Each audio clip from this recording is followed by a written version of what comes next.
Okay, name that tune. Who wrote that?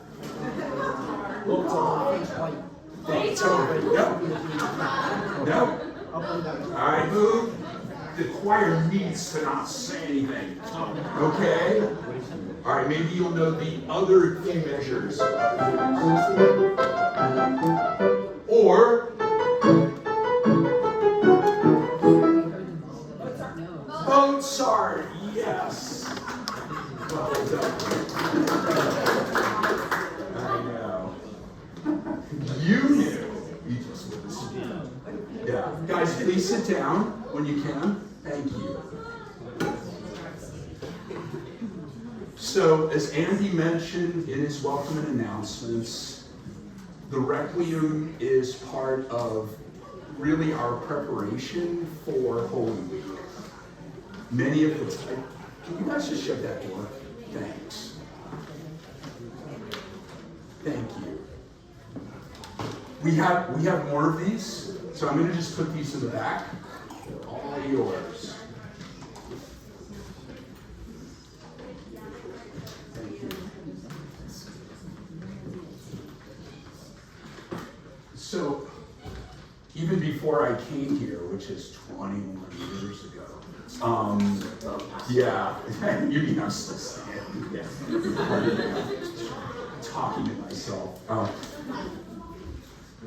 Even before my time here, doing a Requiem, which is a large-scale choral work, the week before Palm Sunday has been a tradition here at St. Elizabeth's, and one that we are delighted to do. It's challenging, but it's something that we can do because you'll see that many of the movements that you'll see in front of you, these are things that you do every week. We do a Sanctus, and we do an Agnus Dei, and we do a Kyrie. We're doing it right now. And so the texts, some of them are just a normal, everyday Sunday type of thing. But the Requiem as a whole, the Mass for the Dead, that gigantic text, which is inclusive of those texts, is something else. And so while it's a little bit of a spectator sport for you guys, you're listening instead of participating. It's, I think, orienting for all of us to be able to enter into that time of reflection where we're looking at death, the fear that we all have about approaching it, and the unknown about it. And the fact is that music, dating back to the 9th or 10th century, has tried to address this both in words and in music. And so the first thing I'd like to do for you is give you one of the earliest examples of this text, Requiem Aeternam text, that you're going to hear next Sunday and you're going to hear right now.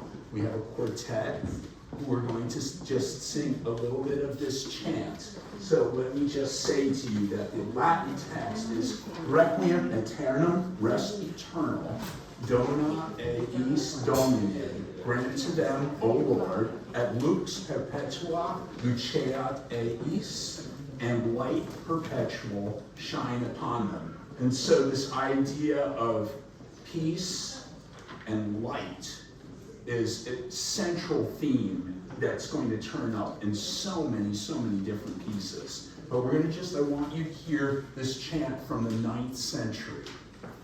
You guys stand, please. Thank you.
cloistered nuns, monks, they would enter into the Mass every single day. And chanting was a communal thing. It's actually a really unique skill set in order to hear your own voice and the voices of others and the oneness of this. That may have sounded simple, but they worked at that. They worked at trying to unify all of that, unify the breath, unify. It is really just a community thing, and it's such an incredibly interesting thing because it started like that, but then people became more ambitious about this text and decided to try and write things in parts. You had people with higher voices, you had people with lower voices. Let's put this to work. Let's do not just a unison thing, but let's do something contrapuntal. Have multiple parts, a soprano, an alto, a tenor, a bass part. Maybe have them in moving together rhythmically, maybe having them offset in imitation from one another, what we call counterpoint. And so if you look at the piece of paper I gave you, what we're doing this year, which we've never done before, I call this Requiem of the Ages. And so we've put together a compilation of movements from Requiems dating back to the Renaissance, the late Renaissance period with Victoria. So after that chant, next week when we do the complete Requiem, we're doing a couple of movements by the Spanish composer Tomás Luis de Victoria. And we're actually going to be running over that same text, and you'll be able to hear that text in a completely different setting. And then we jump way ahead, a couple hundred years, and these are some works that we've done here before in their entirety. Luigi Cherubini, 1816, just to give you some orientation. This is early Romantic period. We still have strong classical period influences, but you will be hearing a movement of his, which includes the Kyrie text, the very text that you did in church today. And then I'm going to go through all of this. We move into the Mozart Requiem movements, the Saint-Saëns two movements, which I had hoped we were going to do one of them today, but we need our tenor section leader, and unfortunately Jeffrey is ill. So this big long text that you have over those couple of pages, we're not going to be doing that today, but you will hear it next week. And then we move on later in the chronology here. We have Fauré's Requiem. We have the Duruflé Requiem from 1947. We backpedal into the Fauré Requiem because of the sequence of the text. I was trying to keep the chronology of the text as best as I could by still maintaining some musical connections too. I had to bridge those together. And then we move to the Duruflé Requiem. And then finally we end in 1983 with the Rudder Requiem. So today we're going to just focus on one of these pieces. It's the one you heard in church today, but hopefully it'll be a little bit more interesting when you hear it again because we're going to dig a little with this. The Mozart Requiem is by far and away one of the great entertaining music history stories of all time. How many in this room have seen the movie Amadeus? Raise your hand. Yeah, almost everybody has seen it. Okay, 1984, F. Murray Abraham plays Salieri, a composer who had a pretty good connection in Austria. He's doing really, really well. Italian composer, he's a court composer, he's got all the gigs and everything. So the movie portrayed him in a flashback. You see him like crippled in a wheelchair, racked with insanity and guilt for he's being told that he's responsible, and we're hearing, for the death of Mozart. Not only did he kill him, he stole this piece, this last piece that he wrote. Can you imagine writing a Requiem and dying in the middle of writing it? That's what happened. That is true. That is true. Mozart was writing this Requiem. In the movie, some anonymous guy in a mask comes to his door and says, I want to pay you to write a Requiem. And feverishly, as he's dying, he's working on this piece. And Salieri's like, I'll help you. Let me help. I'll write it for you. You're too weak to do this. I'll write. So, of course, it's in his hand. And as soon as the guy dies, he's going to say, look what I wrote. Yeah, and steal it. Well, interestingly, none of that is true. So, and that's unfortunate, but some of the story is true. Apparently, Salieri, there were rumors that he had done this to Mozart, and he presumably had a nervous breakdown and was institutionalized, and so that part of it is true. Did he do it? No, he did not do that. Was there an anonymous donor? No, the guy was not anonymous. There was a count. Let me get his name for you, sorry. Yeah. Von Volsing. So I didn't know this until recently. He commissioned it. It's not an anonymous commission. He did commission it. Now this guy apparently was known for doing just what Salieri was accused of. He would commission local composers to write things. He was an amateur musician. And he would say to his friends, look what I wrote after he died. Isn't that nice? Anyway, he's 28 years old, this guy, and his wife, who's 20 years old, dies in 1791, the same year that Mozart died. And he commissioned Mozart to write this thing. He paid him a partial payment, and then Mozart died. And so there was no way that his widow was going to get the money unless the thing was finished. And so there's one composer, a student of his, that we believe completed it for him. But there's also some talk about other people that may have helped out. So the work in its entirety is not entirely original. There were sketches of movements and things, but where he did finish, where he died, is the movement you're about to hear. It's the one you heard this morning, the Lacrimosa. And it's incredibly brilliant setting of the text. It just, you have in front of you the words with what's known as a poetic translation. If you take a look at it, just go to the bottom of your first page, and you'll see the text. This is known as a poetic translation. And if you turn the page, you'll see the rest of it on the other side. Just take a look at it just for a second and see the Latin and the English next to it. And it gives you an idea of what you heard this morning.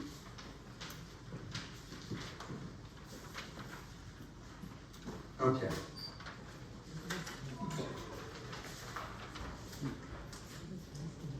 So the word lacrimosa, this is a literal translation, thanks to our Latin scholar, Anastasia, who did this for all of us.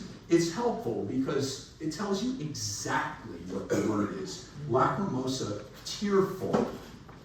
Dies illa, day that, qua resurget, in which arises again, ex favilla, from the ashes. Judicandus, homo reus, worthy of judgment, the man defended.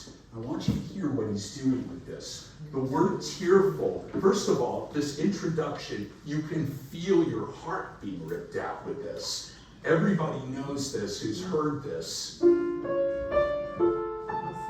Those little dia, dia, dia, those are two note slurs. Just that little gesture on the page is stronger, weaker. Do, dia, pull. All the through that. And then when the choir comes in, the first thing you're going to hear,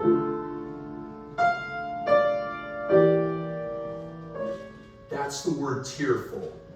Then he repeats this under the words day that.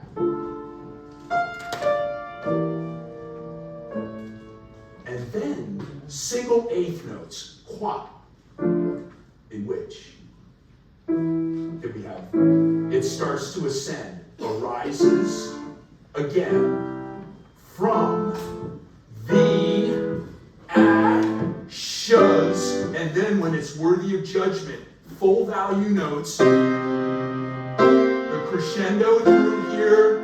The man defended. I'm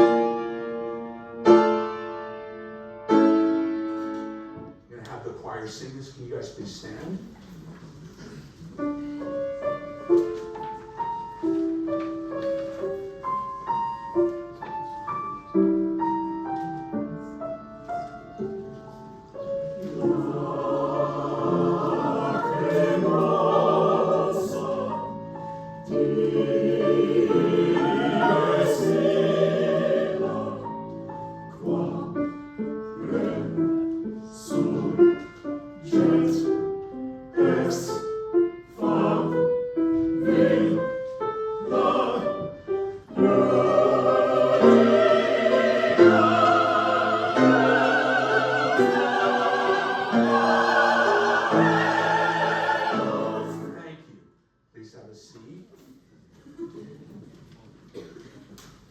Just that opening statement alone.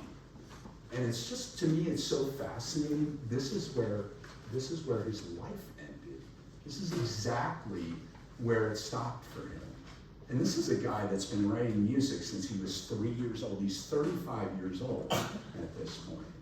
He is absolutely at the height of his creative powers, and this is his final statement. So the next thing you're going to hear is the same text again. The same text again, but it's going to be set differently. It's going to sound like this.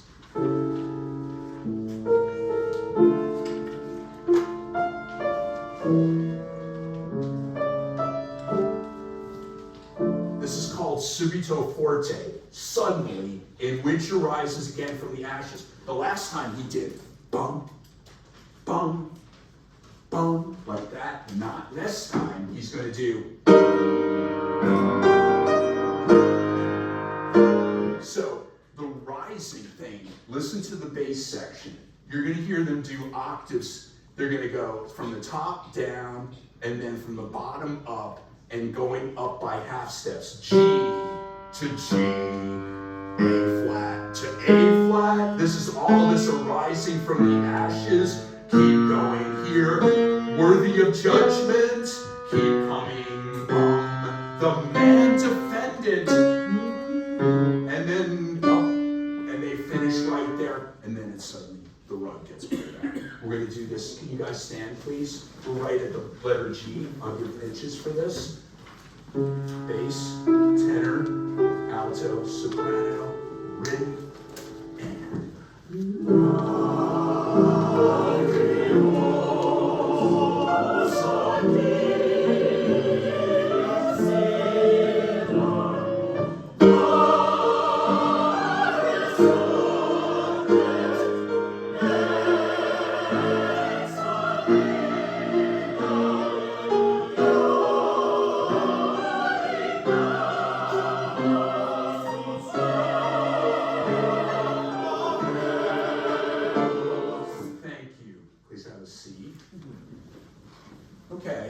now the text changes.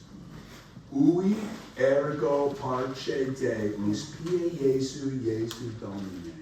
Okay, what's going to happen now is at the beginning of this ui, this one, ergo, therefore, parce, spare Deus, O God.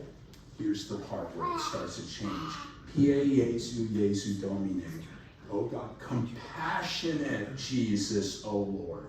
Okay, this whole thing about being judged for all the horrible things we've supposedly done our whole lives, that is, we're looking for forgiveness, because if you don't get it, you know where we're going, okay? And so this is going to turn up in all of these requiems. It's only until we get closer foray in 1890. This is the beginning of, you're now starting to get a more compassionate, sort of more positive view of what might happen to us when we die. And so into the 20th century, we get sort of this judgment thing kind of disappears more. But it's still very much a presence at the end of the 18th century. So He's asking for compassion, forgiveness, and you're going to hear the whole thing turn into this beautiful F major after all of this drama. So can we stand please at letter H? Basses, tenors, altos, sopranos. Ready.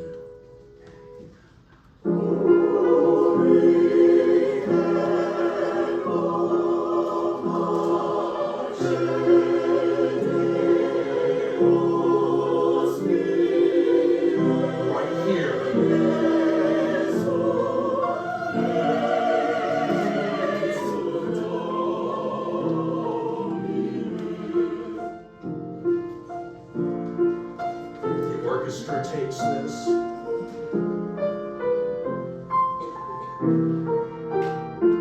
Short-lived.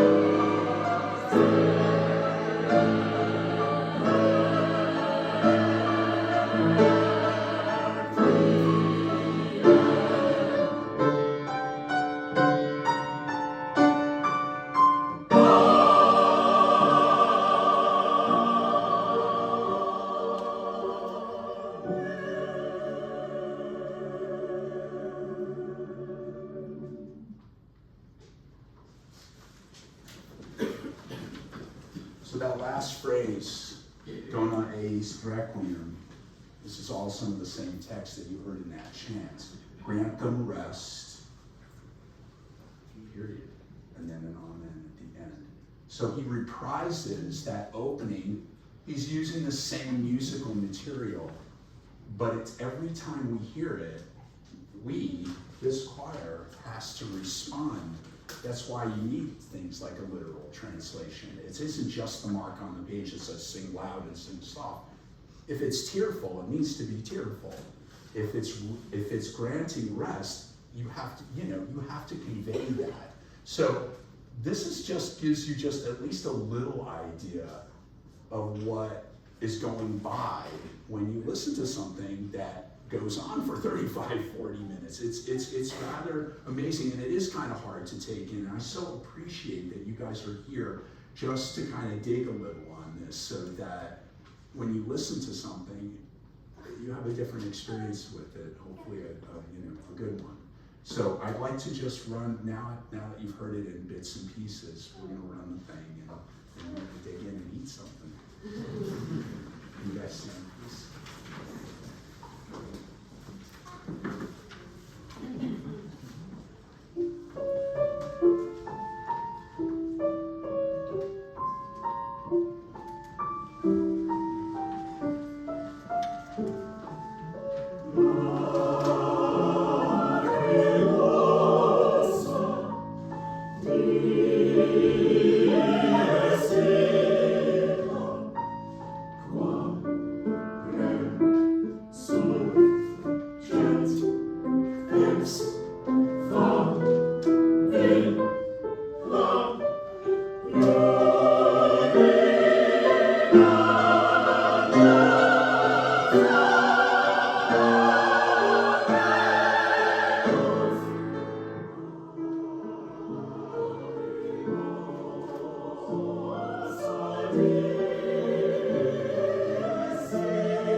Yay, choir.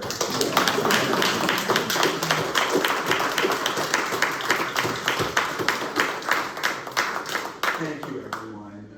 This probably would have gone too long anyway if Jeffrey were here, so I'm sorry that you didn't get to hear the Saint-Saëns movement that was on the docket here, but we'll get to hear it next week. And thank you so much for being here. Thank you.